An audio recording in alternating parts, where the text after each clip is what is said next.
झट मैं आख्या यूट्यूब ते लाइव हो जाइए। मेहरबानी मेहरबानी।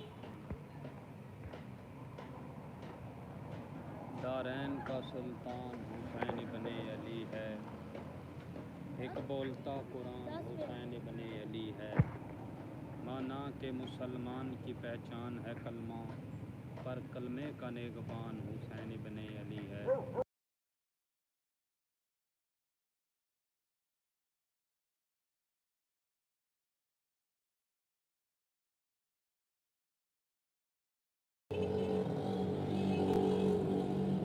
यही ना गाला कड्डें ते बिच आ जावे, प्यो तेरा बेदा रखे। शाला कोई ना विछड़े सजना तो डांगो खे निभदन फुट के, गल्लां सचियां लोग तना करदन पल्ले बन लै राजी घुट के। यार बंदे राठ तां कसियां बंदियां दी मदद करेंदन चुट के, बद नस्ले उल्टा खुश होंदन घर सजन गरीब दा लुट के। कि होवे रब दी मेहर तां बंदियां दे बंदे आप नज़दीक हो वैंदन, लगे रहांदन मजमे दे राती सारे मसले ठीक हो वैंदन। ते घर बसदा वेख के कईयां से घर नाल वसनीक हो वैंदन, जिथे लखां प्यार उस्मान करन दो चार शरीक हो वैंदन। मेहरबानी कि कुछ नफरत नाल कुछ प्यार दे नाल बंदे रूप बटा के वेदन। कई सड़दन ना साडा सुन सुन के, कई ना लिखवा के वेदन। और साड़ी सुन गुजरान दा वेखन लई बंदे नज़र जमा के वेदन। साडा जिथों भी गुजर उस्मान होवे बंदे अड्डियां चा के वेदन।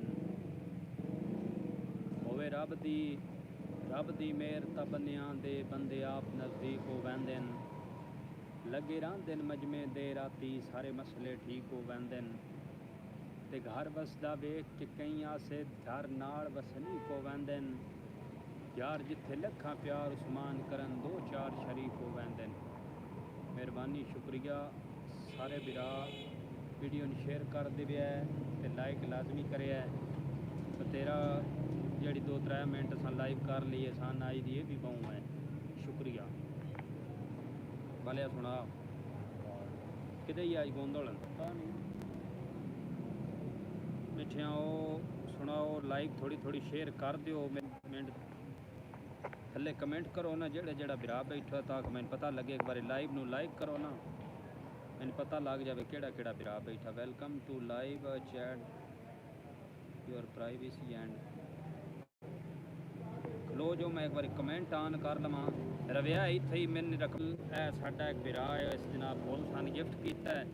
पर जेड़े जेड़े बिरा बैठे लाइव साडी लाइव नू लाइक लाजम करिया है।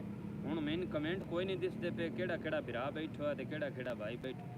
असल इत्थे उत्ते कोई सामने ऑप्शन आया हुआ है, जिंदी वजह तो हुण सन 15 बंदे वेदे पे। अगर 15 बंदे सन लाइक करन, थोड़ा जिहा वीडियो नूं शेयर करन, ताकि मैनू भी पता लग जाए केड़ा केड़ा बिरा सन लाइव वेदा पिया। वो सिर्फ मेरे कमेंट शो हो वैंदे भाई जान तो बड़ा स्वाद आवेना, ताकि हर बिरा दा मैं नाम ले लवां वीडियो दे विच हैं।